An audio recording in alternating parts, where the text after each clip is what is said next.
Welcome to double seven media. నేను మీ ఆదినాన్న. నా video చూస్తున్న ప్రతి ఒక్కరూ వీడియోకు లైక్ చేసి షేర్ చేసి కామెంట్ చేస్తారని ఆశిస్తున్నాను. మీ సపోర్ట్ నాకు ఎప్పుడు ఉండాలని కోరుకుంటున్నాను. ఇక వీడియోలోకి వెళ్తే, కూటమి ప్రభుత్వం వైఎస్ఆర్ కాంగ్రెస్ పార్టీ నాయకులపై కేసులు పెట్టడం పరంపరంగా కొనసాగిస్తుంది. ఈ కొద్ది రోజుల్లో మనం చూసుకుంటే గన్నవరం మాజీ ఎమ్మెల్యే వైసీపీ నేత వల్లభినేని వంశీని అరెస్ట్ చేశారు. ఆయన ప్రస్తుతం రిమాండ్లో ఉన్నారు. ఆయన అరెస్ట్ చేసినప్పుడు రాష్ట్ర వ్యాప్తంగా పెద్దగానే చర్చ జరిగింది. తాజాగా నిన్న సినీ నటుడు మాజీ వైసీపీ నేత పోసాని కృష్ణమురళిని అరెస్ట్ చేశారు. ప్రస్తుతం దీనిపైన కూడా చర్చ సాగుతుంది. దీంతో వైఎస్ఆర్ కాంగ్రెస్ పార్టీ నాయకుల్లో అయితే మాత్రం భయం పట్టుకుంది.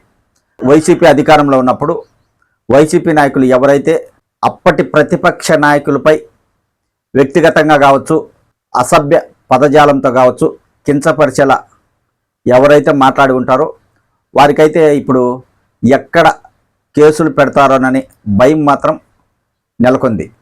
అలాంటి వైసీపీ నాయకులు ఇప్పుడు భయపడుతున్నారు.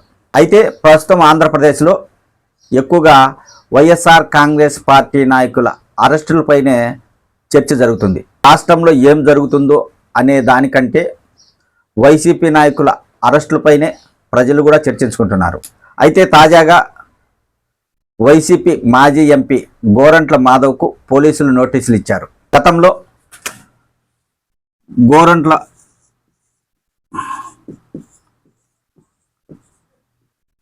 మాధవ్ గారు డిఎస్పీగా పనిచేసేవారు. వైఎస్ఆర్ కాంగ్రెస్ పార్టీ ప్రతిపక్షంలో ఉండేది.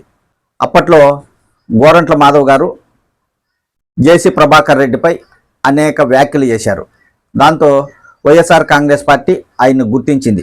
ఆ జిల్లాలో ఎక్కువగా జేసీ బ్రదర్స్కు వ్యతిరేకంగా ఎవరూ మాట్లాడరు. ఆ సమయంలో ఈయన మాట్లాడడంతో వైసీపీ అధినేత జగన్మోహన్ రెడ్డి ఆయన్ని గుర్తించి ఆయనకు అప్పట్లో ఎంపీ సీట్ ఇచ్చారు. 2019లో వైఎస్ఆర్ కాంగ్రెస్ పార్టీకి మంచి ఊపు ఉంది కాబట్టి ఆ ఊపులో గోరంట్ల మాధవ్ గారు కూడా గెలిచారు. అయితే తాజాగా గోరంట్ల మాధవ్కు పోలీసులు నోటీసులు ఇచ్చారు. ఎందుకు ఇచ్చారంటే, గతంలో వైసీపీ పార్టీలో ఉన్న వాసిరెడ్డి పద్మ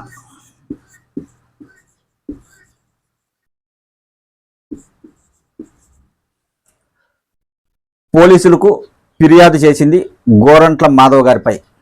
గతంలో ఒక బాలికపై అత్యాచారం జరిగితే వారి పేర్లు బయట పెట్టాడు కాబట్టి అతనిపై చర్యలు తీసుకోవాలని ఆమె పోలీసులకు ఫిర్యాదు చేయడంతో పోలీసులు ఆయనకు నోటీసులు ఇచ్చారు.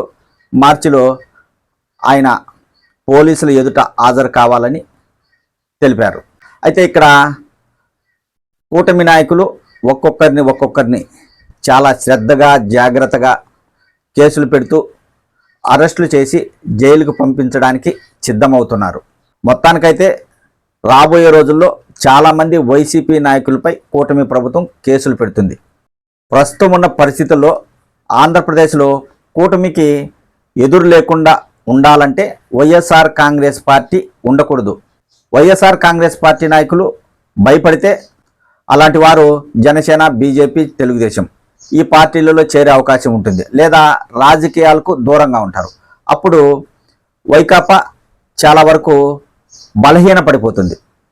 ఆ బలహీనతను కూటమి ప్రభుత్వం సద్వినియోగం చేసుకోవాలని ఉద్దేశంతో ఉంది కాబట్టి వైఎస్ఆర్ కాంగ్రెస్ పార్టీ నాయకులపై కేసులు పెడుతుంది అని వైసీపీ నాయకులు కూడా విమర్శలు చేస్తున్నారు. అయితే ఈ మధ్యకాలంలో వల్లభినేని వంశీ, పోసాని కృష్ణమురళి, తాజాగా మాజీ ఎంపీ గోరంట్ల మాధవ్కు నోటీసులు. కాబట్టి తప్పకుండా ఈయన కూడా అరెస్ట్ అయ్యే అవకాశం ఉంటుంది 100%. ఇలా వైసీపీ నాయకులపై కేసులు పెడతారనేది ఆ నాయకులకు, ఆ పార్టీ అధినేత వైఎస్ జగన్మోహన్ రెడ్డికి తెలుసు. మరి కూటమి ప్రభుత్వాన్ని ఎదిరించి కేసులకు భయపడకుండా వైసీపీ నాయకులు ఎదుర్కొంటారా లేదా అనేది తెలియాలి. ఖచ్చితంగా ఇక 2-3 ఏళ్ళు ఎలాగో కష్టపడదాం, కేసులు పెడితే జైలుకి వెళదాం, పార్టీని మాత్రం కాపాడుకుందాం, 2029లో వైఎస్ఆర్ కాంగ్రెస్ పార్టీ అధికారంలోకి వస్తుంది అనే ఒక భరోసా, ఒక ధైర్యం వైసీపీ నాయకుల్లో ఉంటే ఖచ్చితంగా పార్టీ కోసం నిలబడతారు, కేసులను కూడా ఎదుర్కొంటారు. లేకపోతే భయపడి వైఎస్ఆర్ కాంగ్రెస్ పార్టీకి దూరం అవుతారు. నాయకులు దూరం అయితే వైసీపీ బలహీనపడే అవకాశం ఉంటుంది. మరి రాబోయే రోజుల్లో ఎలాంటి రాజకీయ పరిణామాలు చోటు చేసుకుంటాయో వేచి చూద్దాం.